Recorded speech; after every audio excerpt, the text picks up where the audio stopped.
Pressure কাকে বলে? Blood pressure. Blood pressure হচ্ছে lateral pressure of circulating blood against the arterial wall, মানে যে রক্ত প্রবাহিত হচ্ছে সেই রক্তের ল্যাটারাল প্রেসারটা আমরা মেজার করি। এবার প্রেসার আমরা দুই ভাবে করি, একটা ডাইরেক্ট প্রেসার, একটা ইনডাইরেক্ট প্রেসার। আমরা হচ্ছে ইনডাইরেক্ট প্রেসার দেখি, ডাইরেক্ট প্রেসার কিন্তু দেখা যায় না এটা দিয়ে। ডাইরেক্ট প্রেসার দেখতে গেলে আর্টারির মধ্যে প্রোব ঢুকিয়ে দিতে হয়। কি দিতে হয়? প্রোব দিতে হয়। প্রোব দিয়ে আলাদা করে দেখতে হয়, সেটা হচ্ছে ডাইরেক্ট প্রেসার। আমরা দেখি হচ্ছে ইনডাইরেক্ট প্রেসার। কি প্রেসার দেখি? Indirect pressure. এবার প্রেসার যেটা করা হয় দুটো ভাবে দেখা, একটা হচ্ছে প্যালপেটরি মেথড, একটা অস্কালটেটরি মেথড। প্যালপেটরি মানে যেটা প্যালপেট করে, ঠিক আছে, সেটা হচ্ছে প্যালপেটরি মেথড। আর অস্কালটেট মানে আমরা স্টেথোস্কোপের সামনে যেটা দেখি সেটা হচ্ছে অস্কালটেটরি। এবার প্রেসার দেখার জন্য কি কি ইনস্ট্রুমেন্ট লাগে? প্রথমে ইনস্ট্রুমেন্টটার নাম কি? স্ফিগমোম্যানোমিটার। এটা হচ্ছে স্টেথোস্কোপ। স্ফিগমোম্যানোমিটার কতগুলো পার্ট আছে? পার্ট নম্বর 1 হচ্ছে, এটা হচ্ছে ম্যানোমিটার। এটা কি নাম? ম্যানোমিটার। এটা কি হচ্ছে? এটা কি বাল্ব, আর এটা হচ্ছে সেফটি ভালভ। আচ্ছা, এর মধ্যে ব্লাডার থাকে, এই প্রত্যেকটাকে কাপ বলে। এই প্রেসার মাপারও কতগুলো টেকনিক আছে, সব অবস্থায় প্রেসার মাপা যায় না। একটা পেশেন্ট সঙ্গে সঙ্গে তাকে প্রেসার মাপা যায় না, তার জন্য কতগুলো নিয়ম আছে। যেমন সে আসবে, এসে বসে থাকবে, শান্ত অবস্থা অন্তত 10 থেকে 15 মিনিট বসবে, তবে তার প্রেসার মাপা। সেই সঙ্গে সঙ্গে মাপা যায় না। বা এসে বিড়ি খাচ্ছে, সেই অবস্থায় প্রেসার মাপা যায় না। প্রেসার মাপতে গেলে প্রথম হচ্ছে তাকে একদম পেশেন্টকে বসতে হবে। কি করতে হবে? বসতে হবে। কোন হাতে দেখবো? রাইট হ্যান্ডে। কোথায় দেখবো? রাইট হ্যান্ডে। পেশেন্টকে বসতে হবে, এবং আমরা যখন প্রেসারটা দেখব সেই সময় প্রেসারের যে কাপটা মাপবো তারও কিছু নিয়ম আছে। আমরা কোথায় প্রেসার এই অস্কালটেট করি? কোথায় করি? ব্রেকিয়াল আর্টারি। কোথায়? ব্রেকিয়াল আর্টারি। যদি কারো মনে করো, যদি কারোর প্রেসার দেখা হয়, তাহলে মনে করো আমরা এই প্রেসার দেখব, এই যে ফুল হাতে জামা পরে আছে, আমরা জামাটা কিন্তু গুটিয়ে দেবো না। গুটিয়ে দিলে কি হবে? এর উপরে কাপটা অমসৃণ হয়ে যাবে। তাহলে আমরা সোজা করে দিলাম, সোজা করে দিলাম, দিয়ে তার আগে আমরা ব্রেকিয়াল আর্টারিটা প্যালপেট করে নেবো। ব্রেকিয়াল আর্টারি কোথায় থাকে? এখানে যেই মাংসটা আছে এর নাম হচ্ছে বাইসেপস। কি মান? বাইসেপস। এর এই মিডিয়াল বর্ডারে থাকে, এই প্যালপেট করে নেবো আগে। ঠিক আছে, নেওয়ার পরে প্রেসার দেখার, এই ধর হচ্ছে এটা কাপ, কাপটা আমি বাঁধবো।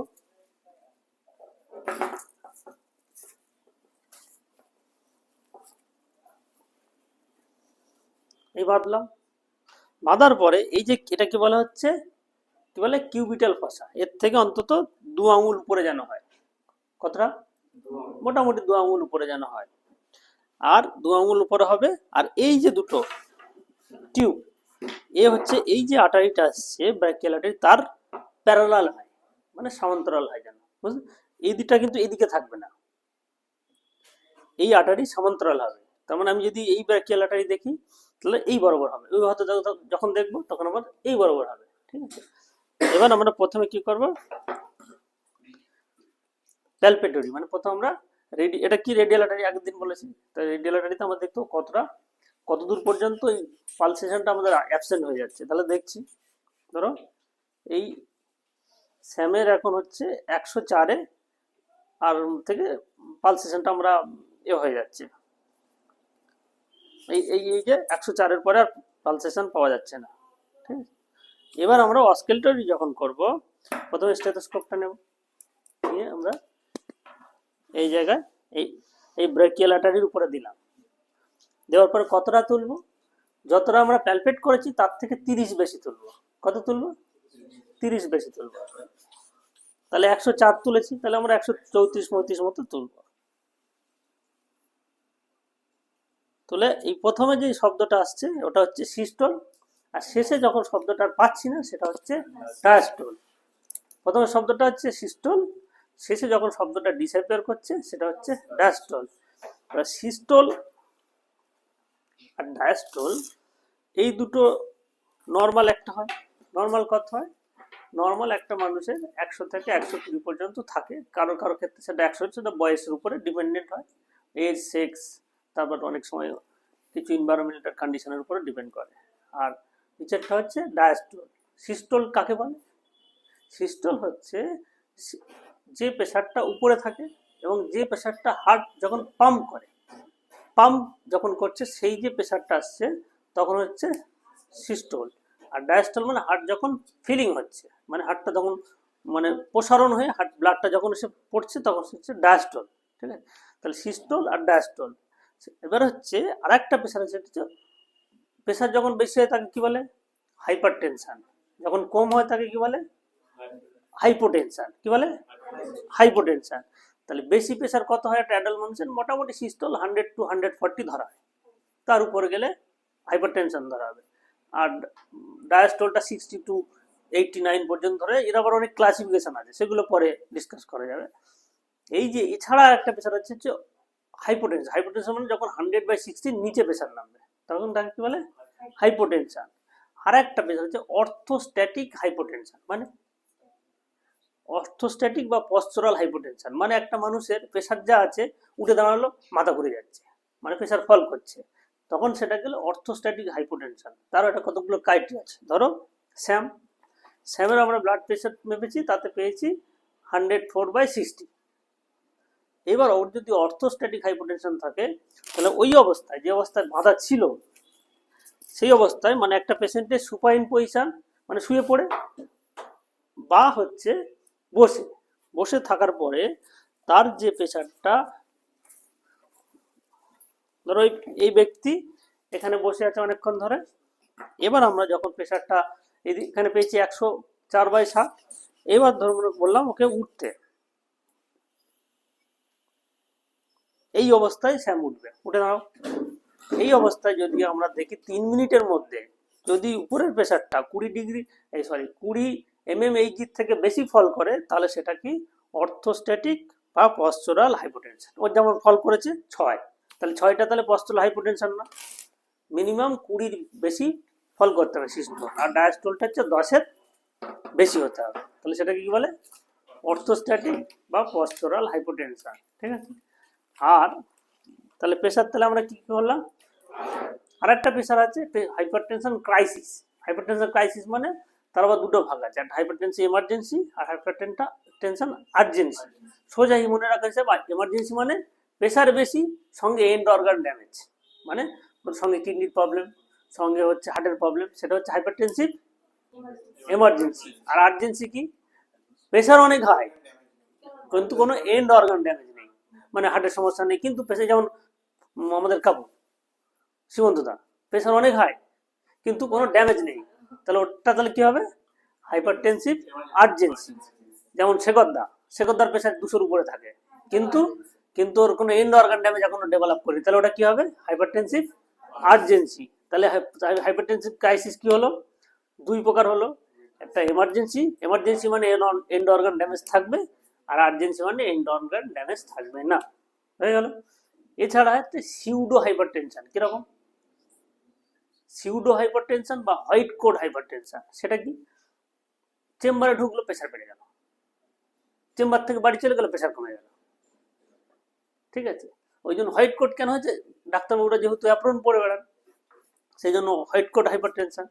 আর ওই জন্য বলে হোয়াইট কোট হাইপারটেনশন, মানে ডাক্তারের দেখলে প্রেশার বেড়ে যায়, সেটা কি বলে হোয়াইট কোট হাইপারটেনশন বা সিউডো হাইপারটেনশন। পরে বাড়ি গিয়ে ঠিক হয়ে যায়, সেই অবস্থায় কি হয় প্রেশার ওষুধ দিলে প্রেশার গিয়ে বাড়ি গিয়ে তার ফল করে যাবে, তখন ডিজিনেস হবে। সেই জন্য তাদের কি পরপর 3 দিন অবজার্ভ করতে হবে, বিভিন্ন সময় অবজার্ভ করতে হবে, তারপরে বেশি থাকলে তখন তার প্রেশার ওষুধ দেওয়া হয়। সেটাকে কি বলে হোয়াইট কোট হাইপারটেনশন বা সিউডো হাইপারটেনশন। এটা অনেক সময় প্রায় চেম্বার হয়, এলো প্রেশার ফল মানে বেড়ে গেল, বাড়ি গিয়ে বলে ঠিক আছে। তাহলে আমাদের তাহলে কি শিখলাম আমরা আজকে, প্রেশার কাকে বলে, প্রেশার হচ্ছে lateral pressure of circulating blood against the arterial wall, সেটা হচ্ছে ব্লাড প্রেশার। প্রেশার কি দিয়ে মাপা হয়, স্ফিংগোম্যানোমিটার। স্ফিংগোম্যানোমিটার কিভাবে লাগাতে হয়, কোথায় লাগাতে হয়, একটা পেশেন্টের সিটিং অবস্থায় রাইট হ্যান্ডে, এবং এইটা হচ্ছে হার্ট লেভেলে থাকতে হবে, হার্টের লেভেলে, মানে এরকম করে নয় কিন্তু, বা এরকম নয়, মানে এই বিপির যে কাপটা বাঁধা হবে সেটা হার্টের লেভেলে থাকতে হবে। ঠিক আছে, আর এই যে দুটো টিউব থাকে, টিউবটা ব্রেকিয়াল আর্টারির প্যারালাল হতে হবে। ঠিক আছে, এবার প্রেশার দুটো ভাবে দেখা যায়, একটা প্যালপেটরি, একটা অস্কেলটেটরি। তা আমরা মাপার সময় যা হবে প্যালপেটরি তার থেকে 30 বেশি তুলবো। আর নামাবার সময় কতটা করে নামাবো? নামাবার সময় র্যাপিডলি কিন্তু নামাবো, ওটা তোলার সময় কিন্তু র্যাপিডলি তুলবো, নামাবার সময় আস্তে আস্তে, মানে প্রত্যেকবার এতে 2 to 3 মিলিমিটার এইচজি করে নামাবো। ঠিক আছে, এইভাবে নামাবো। আর সিস্টোলিক ব্লাড প্রেশারটা উপরটা, ডায়াস্টোলিক ব্লাড প্রেশারটা নিচে। হাইপার টেনশন কত? 100 থেকে 140 মোটামুটি ধরা হয়। আর ডায়াস্টোলিকটা 60 থেকে 89 এর মতো। তার বেশি হলে আবার ক্লাসিফিকেশন আছে, সেগুলো পরে দেখা যাবে। আর হাইপারটেনশন কাকে বলে? প্রেশার যখন 100/60 নিচে নামে তখন হাইপারটেনশন, মোটামুটি এটা, এর কিন্তু ব্যতিক্রম আছে। আর সিউডো হাইপারটেনশন কাকে বলে? হোয়াইট কোট হাইপারটেনশন কাকে বলে? যে চেম্বারের বাড়লো সেটা হচ্ছে হোয়াইট কোট হাইপারটেনশন। আর পস্তুরাল হাইপোটেনশন কি? একটা পেশেন্টের বসলো, বসে উঠে দাঁড়ালো, মাথা ঘুরে গেল, তখন সেই যে মেজারমেন্ট সেটা পস্তুরাল বা অর্থোস্ট্যাটিক হাইপোটেনশন। কমনলি কিসে পাওয়া যায়? সুগারের রোগীতে পাওয়া যায়। সুগারের রোগীতে বলে উঠে দাঁড়ালাম মাথা ঘুরছে, সেটা হচ্ছে সিউডো হাইপারটেনশন, এই সরি পস্তুরাল হাইপোটেনশন। আর হাইপারটেনশন দুই রকমের হয়, একটা প্রাইমারি হাইপারটেনশন, একটা সেকেন্ডারি হাইপারটেনশন। প্রাইমারি হাইপারটেনশন মানে তার একটা জেনেটিক হিস্ট্রি থাকলো বা তার শারীরিক কারণে হলো। আর সেকেন্ডারি হাইপারটেনশন কোনো একটা রোগের কারণে তার প্রেশার বাড়লো, যেমন কিডনির অসুখ, সিকেডি, হার্টের কোনো অসুখ, প্রেশার বাড়লো, সেটা হচ্ছে সেকেন্ডারি হাইপারটেনশন। হয়ে গেছে? তাহলে আমাদের হাইপারটেনশনের যে একটা মানুষের প্রেশার অনেক হাই, তার কি কি কমপ্লিকেশন হতে পারে বলো? মানে কি কি নিয়ে আসতে পারে? যে একটা মানুষের প্রেশার বেশি, সবাই এসছে হাইপার, তার প্রেশারটা বেশি, ডিজিনেস থাকতে পারে। আর মোস্ট কমনলি অক্সিপিটাল হেডেক হয়, মানে এখানে ব্যথা করে, বলে অক্সিপিটাল হেডেক হয়। চোখে দেখতে অসুবিধা, ভীষণ প্রবলেম হতে পারে, মাথা যন্ত্রণা হতে পারে, হেডেক হয়, চোখের প্রবলেম হয়। আর কি হয়? মুখ ধরবার করতে পারে অনেক সময়। ঠিক আছে, আর এই আর হাইপারটেনশন কমপ্লিকেশন কি? মানে একটা লোকের প্রেশার অনেক দিন ধরে আছে, তার কি কি হতে পারে? প্রেশার বেশি থাকলে কি হতে পারে? স্ট্রোক হতে পারে, হার্টের প্রবলেম হতে পারে, কিডনির প্রবলেম হতে পারে, এগুলো হতে পারে। আরও অন্য অন্য অনেক কমপ্লিকেশন হতে পারে। ঠিক আছে, চলো আজকের এই পর্যন্ত।